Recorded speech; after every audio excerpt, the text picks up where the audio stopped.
বিশ্বকাপে অংশগ্রহণ না করায় বাংলাদেশের সমালোচনা করেছেন সাকিব আল হাসান দেশের বাইরে থেকে। এবং সাকিবুল হাসান মনে করেন এটা গত সরকারের একটি ব্লান্ডার ছিল, মানে একটা মানে কি বলে, এটা একটা ভুল ছিল, ভুল সিদ্ধান্ত ছিল। এতে বাংলাদেশ ক্রিকেট অনেকটাই পিছিয়ে গেছে। সাকিবুল হাসানের মন্তব্য ঠিক এরকমই।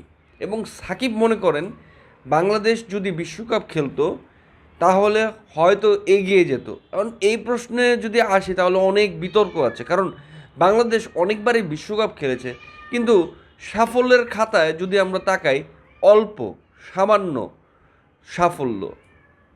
সেই জায়গাতে বাংলাদেশ বিশ্বকাপ না খেলাতে তেমন তো কোনো ক্ষতি হওয়ার কথা নয়। কিন্তু বিশ্ব গণমিডিয়া মানে গণমাধ্যম যা বলছে তা হচ্ছে বাংলাদেশ ক্রিকেট ওয়ার্ল্ড কাপে অংশগ্রহণ না করায় তাদেরকে কোয়ালিফায়ারও খেলা লাগতে পারে। সেক্ষেত্রে বাংলাদেশকে আগামী যতগুলো সিরিজ আছে সেগুলোতে হোয়াইট ওয়াশ করতে হবে প্রতিপক্ষকে, তা না হলে বাংলাদেশকে খেলতে হবে কোয়ালিফায়ার, এবং কোয়ালিফায়ার খেলে কোয়ালিফাই করে তারপর বিশ্বকাপ খেলতে হবে। এ প্রসঙ্গে সাকিব যেভাবে ব্যাখ্যা করলেন তাতে ঠিক মনে হচ্ছে আসলেই বাংলাদেশ ক্রিকেট অনেকটাই পিছিয়ে গেছে, এবং গত সরকারের ব্লান্ডার কিনা তা কিন্তু এখন তামিম ইকবালের মানে বোর্ড প্রেসিডেন্ট তামিম ইকবালের অধীনে থাকা অবস্থায় ভালো মতোই ঘাটা হচ্ছে। এখন প্রশ্ন হচ্ছে আসলেই কি কোনো সমস্যা আছে নাকি না আদৌ কোনো সমস্যা নেই। এটা একটা কি একটা ঘটনা যেটা ঘটে গেছে বাংলাদেশ ক্রিকেটের ইতিহাসে, এবং বাংলাদেশ ইচ্ছাকৃতভাবে একটি বিশ্বকাপ খেলেনি।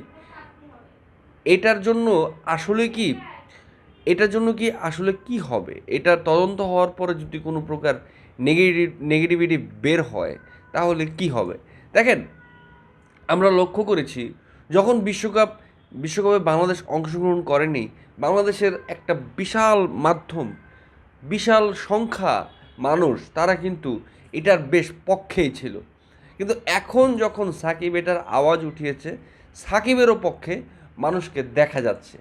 কিন্তু তখন মানুষ যেভাবে বাংলাদেশের পক্ষ নিয়েছিল এবং বিসিবিকে বাহবা দিয়েছিল, সেটা কিন্তু একটা দেখার বিষয়।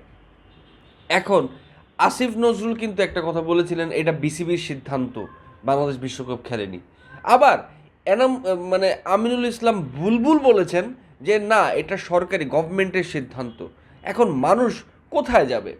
বিশ্বকাপ আসলে কার জন্য খেলেনি? এটা গভর্নমেন্টের সিদ্ধান্ত ছিল, না বাংলাদেশ জাতীয় দলের সিদ্ধান্ত ছিল, নাকি মোস্তাফিজ ইস্যু, নাকি এটা পুরোটাই একটা ব্লান্ডার? আসলে কি জানার জন্য অবশ্যই চোখ রাখবেন আমার ইউটিউব চ্যানেলে, আমি আপডেট দিব এই বিষয়ে। তো সবাই ভালো থাকবেন, সুস্থ থাকবেন, দেখা হবে আগামী কোনো এক ঘটনা নিয়ে।